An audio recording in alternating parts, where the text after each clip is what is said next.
to Learn with me. I'm Serena Foghi. In this video, I'll be talking about grade 2 literature. So guys, common literary devices such as metaphors and similes are building blocks of literature. They help make literature interesting. And they also guide us, the readers, on how to read the piece. One common form of connection is comparison. Metaphors and similes are the most obvious examples of comparison.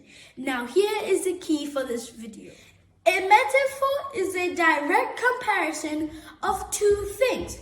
For example, the man is a giant. A simile, on the other hand, guys, is an indirect comparison. The man is like a giant. Now remember, guys, metaphor is a direct comparison. A simile is an indirect comparison. See you next time.